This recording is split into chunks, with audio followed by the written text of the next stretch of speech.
In pista Tolmezzo per un'intera giornata dedicata alle donne, Barry.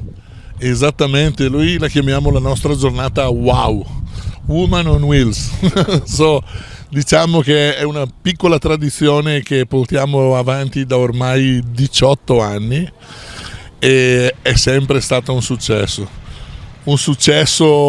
sia per il numero di partecipazioni che per la varietà, ma soprattutto per la soddisfazione. E non parlo solo delle allieve, ma anche quella dei miei istruttori, che in questa giornata spettacolare si possono godere il fatto di avere lì 20 donne, parlare, essere ascoltati e nemmeno essere contraddetti. Pagano loro per fare gli istruttori oggi.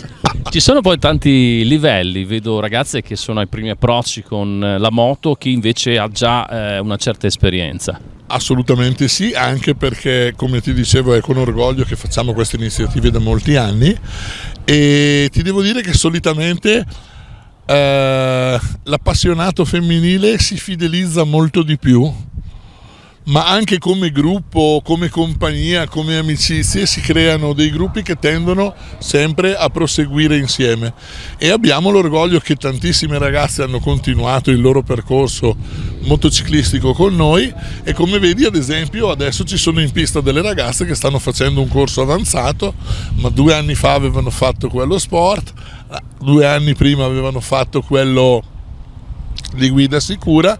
L'unica cosa, appunto, dobbiamo frenare un po' l'entusiasmo perché questi corsi funzionano talmente bene, abbiamo creato dei moduli che sono talmente propedeutici per il lavoro che dobbiamo fare che fanno sembrare tutto facile, ma solitamente una quando ha fatto un corso, ma anche i maschietti appena hanno finito il corso vorrebbero fare quello successivo, ma in realtà quello che imparano in una giornata qui ha bisogno di 1 anno perché diventi bagaglio della loro esperienza motociclistica.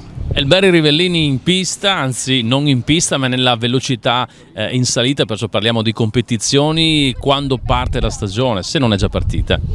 Sì, è partita e per il sottoscritto non è partita benissimo. Ho visto un segno nel serbatoio. Sì, esattamente, sì, un brutto segno che fa capire che l'esperienza non è mai abbastanza, ma anche che sulle 2 ruote si rimane sempre giovani perché si corre ancora con l'entusiasmo di un ragazzino di 16 anni. Diciamo che essendo reduce da una stagione più che entusiasmante, perché lo scorso anno per un piccolo accordo tra amici ho corso tutta la stagione con la moto completamente di serie e sono riuscito a portare a casa un 5° posto assoluto finale nel campionato della 1000 e anche nella Naked. Quest'anno abbiamo incominciato a lavorare grazie sempre a amici e supporter, abbiamo sistemato la moto in maniera veramente competitiva, abbiamo cambiato gli scarichi, abbiamo messo degli Akrapovic che hanno cambiato letteralmente la moto, abbiamo avuto chi ci ha rimappato totalmente la centralina, anzi lo ringrazio visto che è un vostro concittadino, Giovanni Rizzi, grazie. E sono partito un po' con troppo entusiasmo.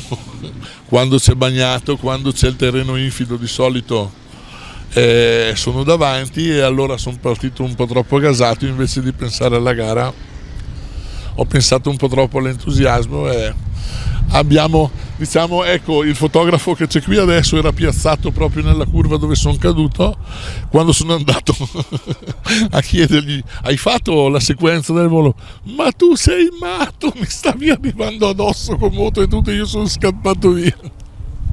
Sicuramente la guida sicura è importante, la guida sportiva, la guida sicura è importantissima. Avere un centro come questo è incredibile, è la prima volta che vengo, non mi aspettavo di trovare una cosa del genere, ma è una pista perfetta, si possono fare molte attività e quindi andrebbe sfruttata molto di più.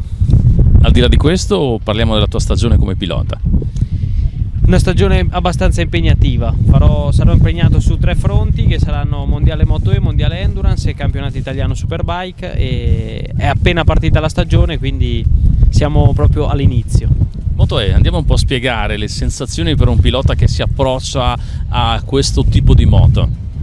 Una moto molto differente rispetto alla moto termica, nel senso che si ha tanta potenza iniziale, un diverso freno motore e una la grossa differenza è il peso, ci portiamo dietro 220 kg, ma quest'anno Ducati ha fatto un lavoro incredibile, ha creato una moto da gara vera e propria.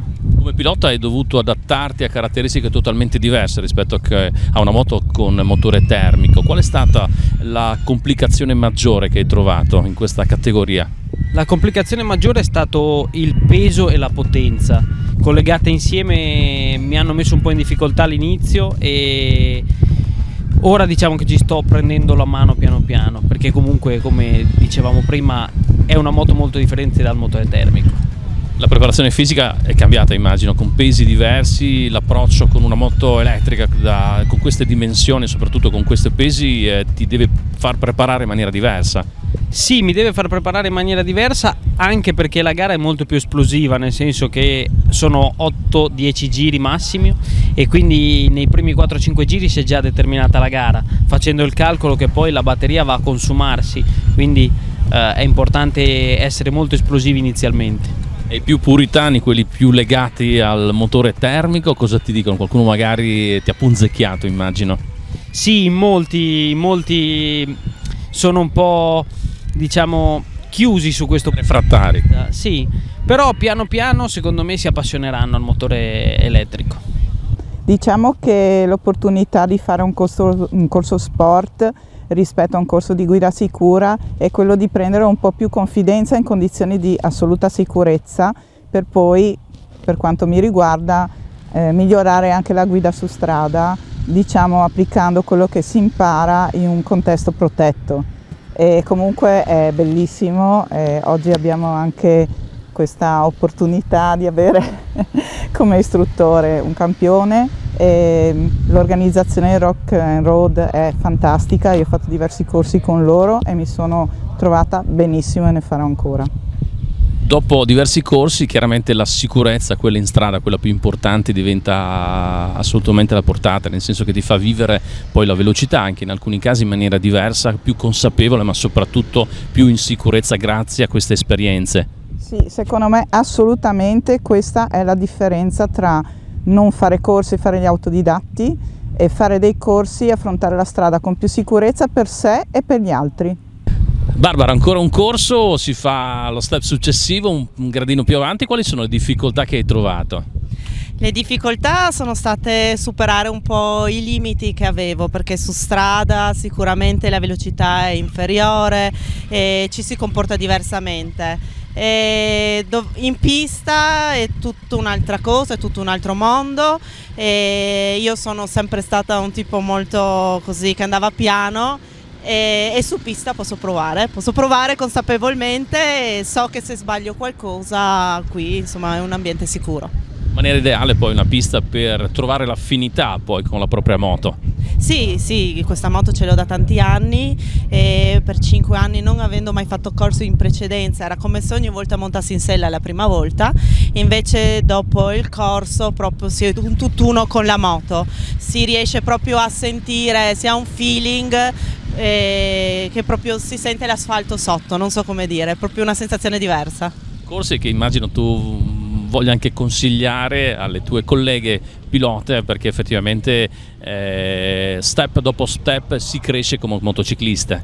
È un corso che voglio consigliare non solo a chi vuole andare in pista, sicuramente per chi vuole iniziare la pista, ma soprattutto per tutte le ragazze, ma non solo le ragazze che hanno la moto, perché appunto permette di avere una sicurezza e un feeling col mezzo che quando poi si creano tocco naso le situazioni di necessità in strada permette di avere una reazione giusta e che permette di evitare anche cadute o incidenti.